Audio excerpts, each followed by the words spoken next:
O objetivo dos Data Providers é obter informações hierárquicas para que quem precisa possa, depois, fazer algo com elas. Lembremos que nos Data Providers o foco está localizado na linguagem de saída. Se indica em uma estrutura hierárquica como é composto esse output. Por isso, se fala de um processo de transformação dos dados de entrada nessa saída estruturada. Dados que podem ser da base de dados ou não. A forma de representar estruturas hierárquicas no GNexus é com o objeto SDT, junto com a possibilidade de definir coleções. Obviamente, um Business Component pode ser pensado estruturalmente como um SDT. É por isso que na propriedade Output do Data Provider podemos especificar tanto um SDT como um Business Component. Também temos a propriedade Collection, para poder indicar que a saída será uma coleção desse tipo de dados indicado, ou não, ou será um único item. Portanto, um Data Provider sempre devolverá ao chamador uma hierarquia, seja um SDT, uma coleção de SDTs, um Business Component ou uma coleção de Business Components. Quem o invoca, portanto, é o responsável por fazer o que necessite com essa informação hierárquica. Por exemplo, convertê-la em outro formato de representação de informação hierárquica, como XML ou JSON, que são formatos úteis para interagir com terceiros. Neste exemplo, temos um Data Provider denominado getCountries, que devolverá o tipo de dados que chamamos de countries. Como se vê, será uma coleção de SDT simples, cada um dos quais assumirá o nome CountriesItem. Nas propriedades do Data Provider, teremos a propriedade Output, com o objeto SDT denominado Countries, e a propriedade Collection, em false, já que não queremos uma coleção de countries. Se estivesse em true, seria uma coleção de coleções. Neste exemplo, quem invoca o Data Provider está atribuindo seu resultado à variável countries, do mesmo tipo de dados que a saída. Este resultado será uma coleção específica em memória, com valores específicos, aqueles calculados dentro desse Data Provider. Então, o programa que está trabalhando com essa variável pode fazer o que quiser com ela. Por exemplo, converter seu conteúdo para o formato JSON. Aqui, vemos como o GNexus oferece diferentes métodos de conversão entre SDTs e alguns desses outros formatos. Se no futuro aparecer um novo formato de representação de informação estruturada, o Data Provider permanecerá inalterado. GNexus implementará um método de transformação para esse formato e você só terá que utilizá-lo. Podemos tanto converter de SDT para outro formato, quanto vice-versa, desse outro formato para SDT. Isto já não tem a ver com o Data Provider em si, mas com os tipos de dados estruturados. A obtenção da coleção de países poderia ter sido conseguida com um procedimento em vez de um Data Provider, e a parte da conversão seria idêntica. Vejamos este exemplo. Suponhamos que no contexto de uma aplicação para uma agência de viagens, necessitamos exibir em tela um ranking de países, ordenados do maior para o menor, por quantidade de atrações turísticas para visitar que cada um possui. Em nossa realidade, temos as transações Country e Attraction, com os seguintes atributos. Uma maneira simples de conseguir isso é declarar um Data Provider, que devolva uma coleção de países onde, para cada um, se adicione, além de seu nome e identificador, a quantidade de atrações que possui, e, em seguida, processar essa coleção na ordem inversa por essa quantidade. Como dissemos, a linguagem do Data Provider coloca o foco na saída. São calculados os elementos do ponto de vista da hierarquia que resultará. Para representar este exemplo, criamos a seguinte estrutura de dados que será aquela que, posteriormente, devolva ao Data Provider, e então devemos carregar este objeto SDT dentro do source do Data Provider. Ao arrastar dentro dele o SDT, que será o output do Data Provider, já nos apresenta a estrutura que temos que carregar.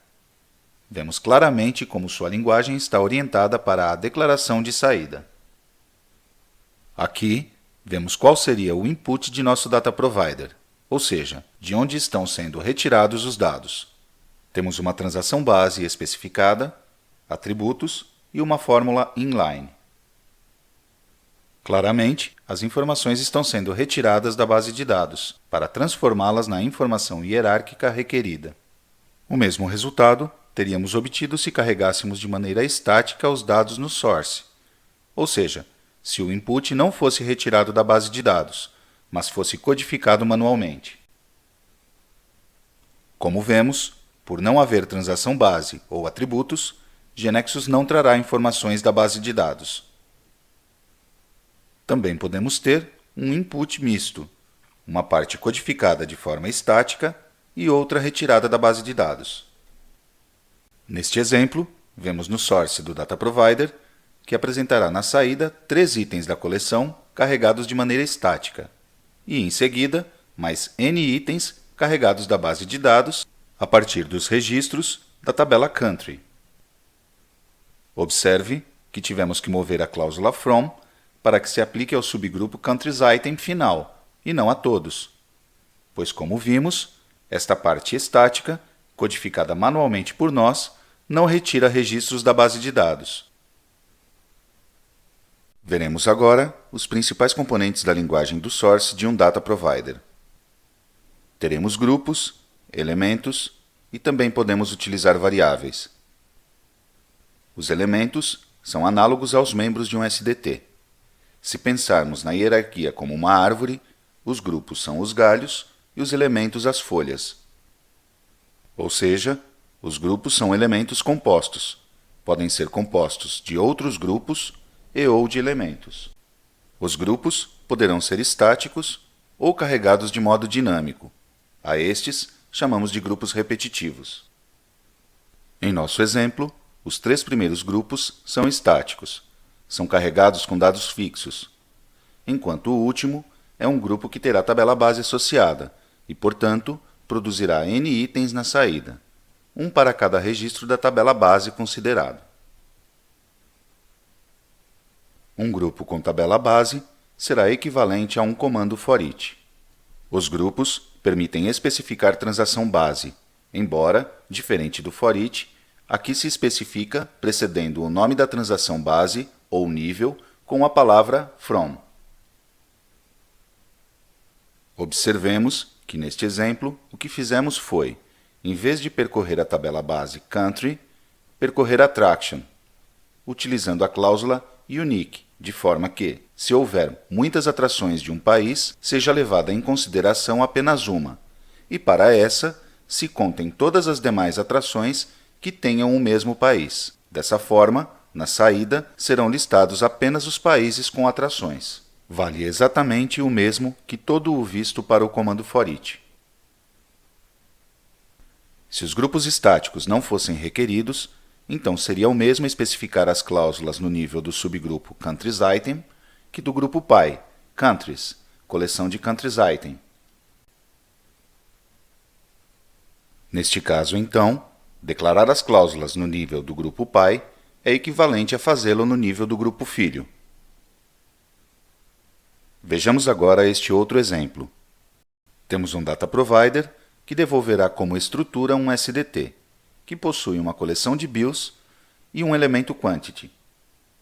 Em nossa aplicação, temos a transação invoice, que consiste em 2 níveis e com os seguintes atributos: a transação flight, independente, e a transação customer.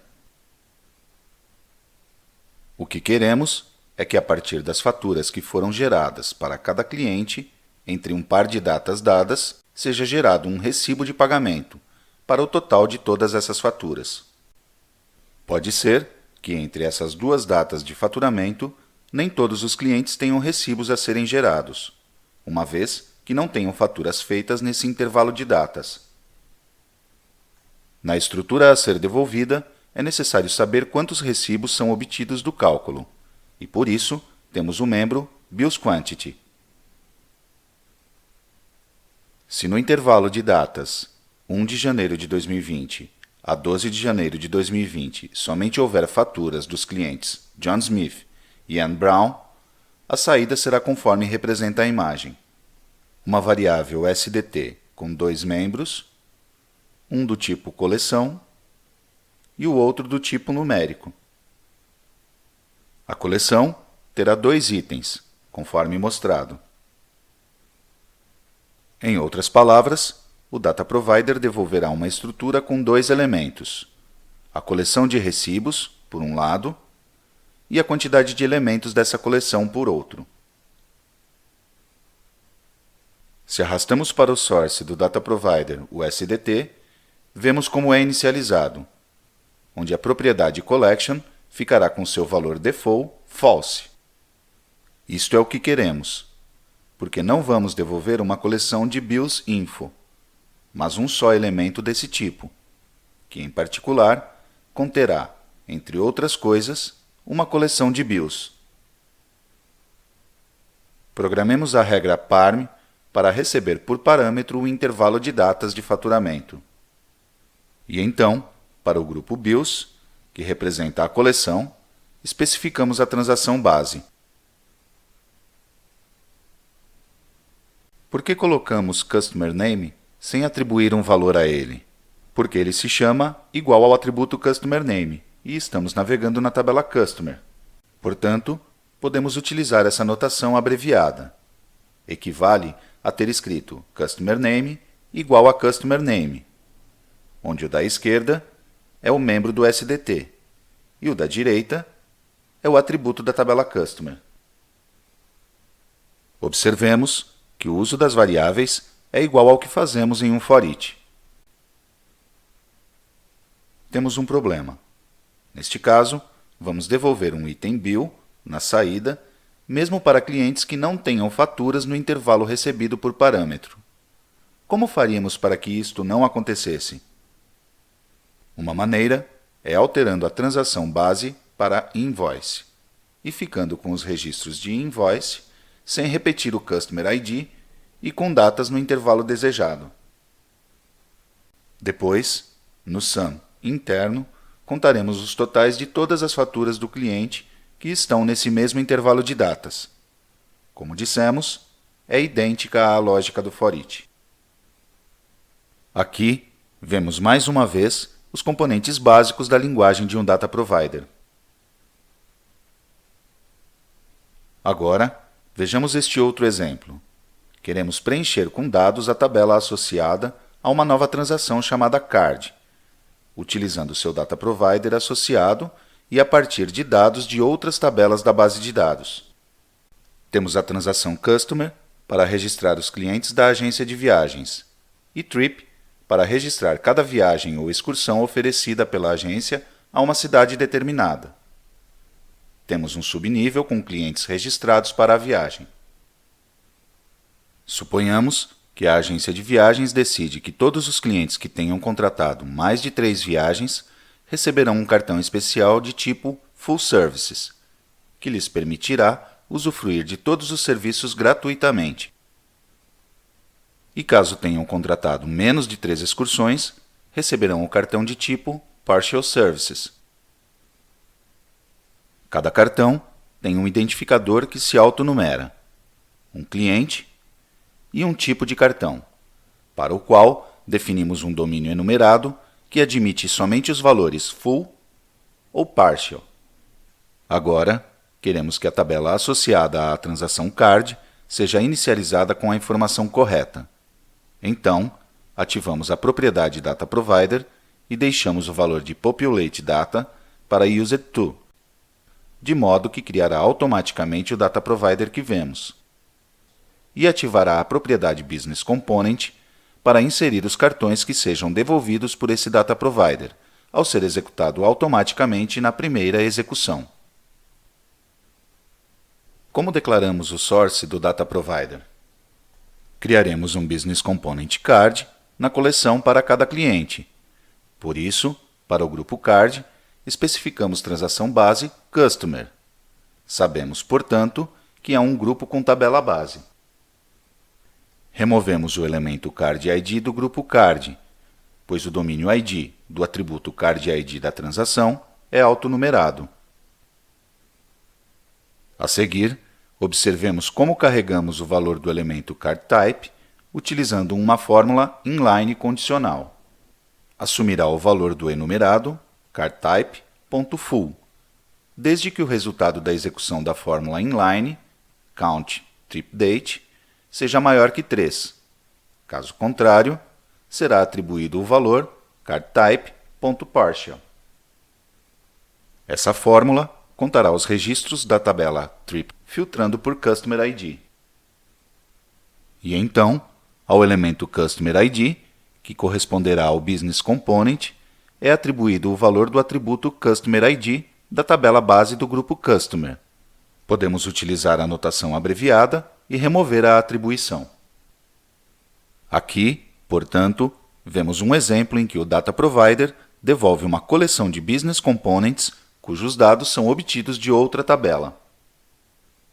É idêntico, mais uma vez, ao caso de um for each. Para continuar pesquisando sobre este tema, convidamos a visitar nossa wiki.